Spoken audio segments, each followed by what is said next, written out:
మీ business ను develop చేసుకోవాలి అనుకుంటున్నారా? మీ పరపతిని పెంచుకోవాలి అనుకుంటున్నారా? అయితే ఓకే టీవీ ద్వారా L band, aston band ad, scrolling ad, ad with voice overs, logo bug, video ads ద్వారా మీ యాడ్స్ ను పబ్లిష్ చేసుకోండి.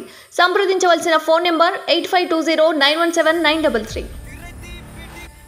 నేలపై నిద్ర సాత్విక ఆహారం 11 రోజుల అనుష్ఠానం ప్రారంభించిన మోడీ రామాలయం ప్రారంభోత్సవం దాకా దీక్షలోనే.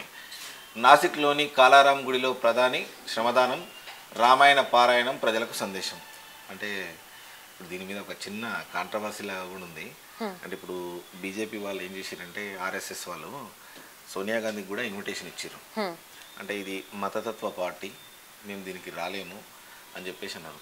అంటే ఇంత పెద్దగా ఉన్నటువంటి భారతదేశంలో భారతీయులు ఒక గుడి కట్టుకుంటే ఆ గుడిని ఓర్వలేక కూడా ప్రధాన పార్టీ అయినటువంటి కాంగ్రెస్ పార్టీ ఇట్లా చేయడం ఎంతవరకు కరెక్ట్? ఇది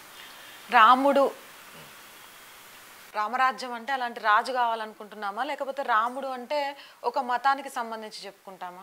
దశావతారాల్లో కూడా భగవంతులు చెప్పింది ధర్మం వైపు ఎలా నిలబడాలి అన్నది. ఆ ధర్మానికి నిజంగా ప్రతీక ఈరోజు రామచరిత్ర.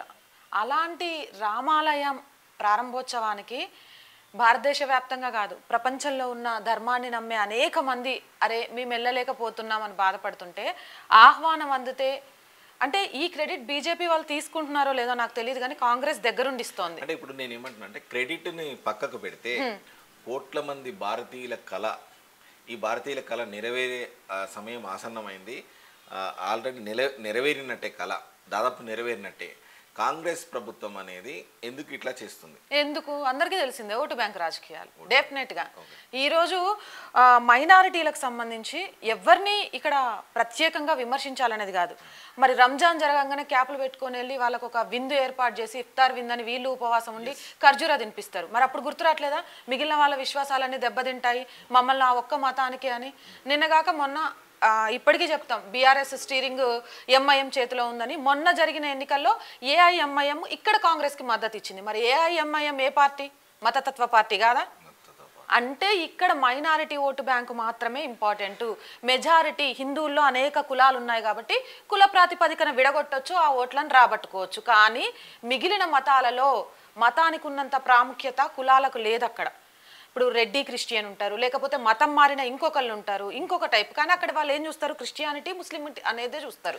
వాళ్ళ ఓట్లు చాలా ఈజీగా తెచ్చుకోవచ్చు. ఇప్పుడు ఒక మసీదు కట్టిన, ఒక చర్చి నిర్మించిన ప్రధాన పార్టీలన్నీ అంటే ఇండియన్స్ అంటే భారతీయులు అంటే తెలుగు వాళ్ళతో సహా అందరు అక్కడికి వెళ్ళి అందులో పాల్గొంటారు. ఇప్పుడు ఇక్కడ ఈ అయోధ్యలో కట్టినటువంటి రామాలయంలో ఈవెన్ ముస్లిమ్స్ కానీ క్రిస్టియన్స్ కానీ కొంతమంది రాలేక కూడా పోతున్నారు. రామని క్లియర్గా ఇన్స్ట్రక్షన్స్ ఇస్తున్నారు. అంటే వీళ్ళ లోపల ఉన్నటువంటి ఐక్యత హిందువుల లోపల ఎందుకు ఒరవడేది? ఇప్పుడే చెప్పా కదా, ఇక్కడ కులాలు ఉన్నాయి, కుల ప్రాతిపదికన ఓట్లు ఉన్నాయి. ఇప్పుడు తబ్లికి జమాతీకి 2.5 కోట్లు తెలంగాణ గవర్నమెంట్ ఇచ్చింది.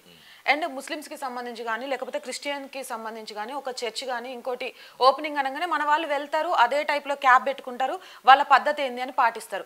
ఏఐఎంఐఎంకి సంబంధించి కానీ ఎంఐఎంకి సంబంధించి కానీ ఒక్క నేతను బొట్టు పెట్టుకొని ఇదే రామాలయం ఓపెనింగ్కి రమ్మనండి, వస్తారా? ఎందుకు రారు? ఎందుకు రారు అనంటే ఇక్కడ తెలంగాణను ఒక్కటే ఉదాహరణగా తీసుకొని చెప్తే ఇక్కడున్న 7 సీట్లలో వాళ్ళని ఎవరిని కదిలించలేము.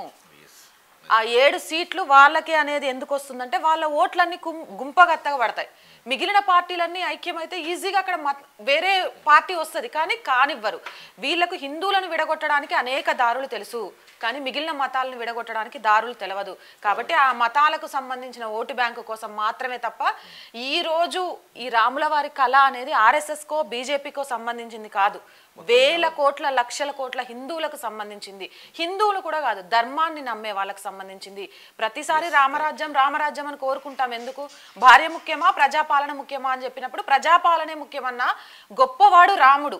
అలాంటి రామరాజ్యం రావాలి అని అంటే రామరాజ్యం రావడం ఇష్టం లేకపోయిన వాళ్ళు కూడా అలా రాకపోయి ఉండొచ్చు. అయితే ఇంకొక విషయం ఏంటంటే 11 రోజుల పాటు అనుష్ఠానం ప్రారంభించిన మోదీ నాసిక్లోని కాలారాం గుడిలో శ్రమదానం, రామాయణ పారాయణం, ప్రజలకు సందేశం.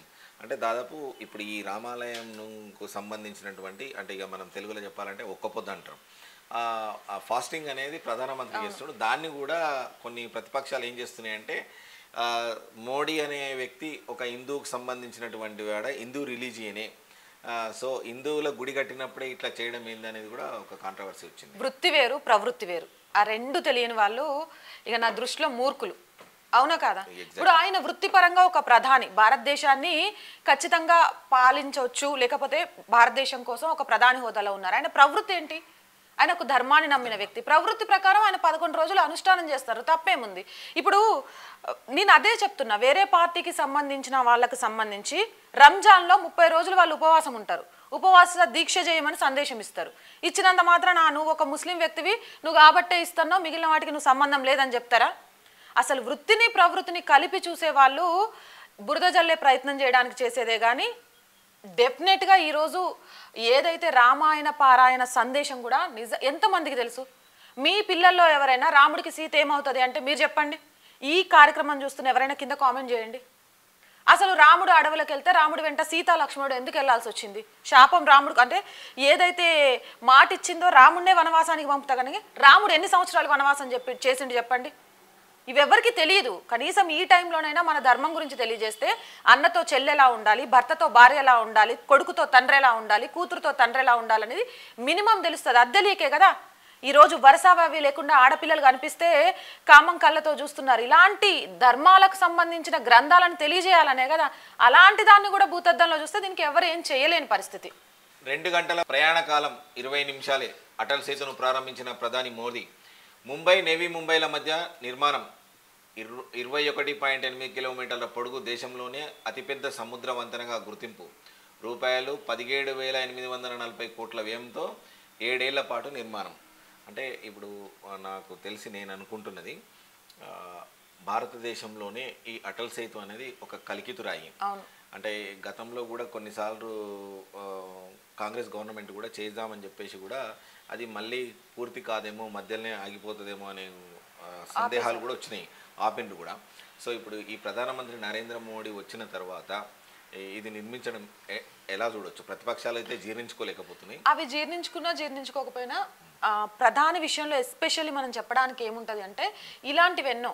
ఇప్పుడు లక్షద్వీప్ విషయంలో కూడా ఆయన దాదాపు 1,500 కోట్లతోటి అభివృద్ధి కార్యక్రమాలు చేశారు. కానీ ఆ కార్యక్రమాలు ఏవి బయటికి చెప్పలేదు. అక్కడ ప్రమోట్ చేసి దానికి ఆదాయం వచ్చేలాగా, దాన్ని ఒక పర్యాటక కేంద్రం చేసేలాగా చేశారు. ఇక్కడ కూడా అటల్ సేతు లాంటి ఒక గొప్ప ప్రాజెక్ట్ని స్టార్ట్ చేసి దాన్ని ఫినిష్ చేసి ప్రపంచం మొత్తం భారతదేశం వైపు తిరిగి చూసేలాగా, అక్కడ నుంచి ట్రాన్స్పోర్ట్ పెరిగేలాగా, ట్రాన్స్పోర్ట్ వ్యయం తగ్గేలాగా చేసి ఈ క్రెడిట్ ఎక్కడ కూడా వేసుకోలే బీజేపీ మీద కానీ, మోదీ గవర్నమెంట్ మీద కానీ. ఎందుకు అనంటే ఈజీ.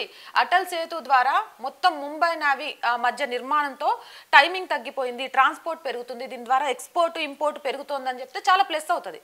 కానీ ఎక్కడ వాడుకోవాలంటే ఇవన్నీ వాడుకోవచ్చు. నిజంగా ఇలాంటివి చాలా ఉన్నాయి మనం చెప్పుకోవాలంటే, హైవేలు కానీ మిగిలినవి కానీ.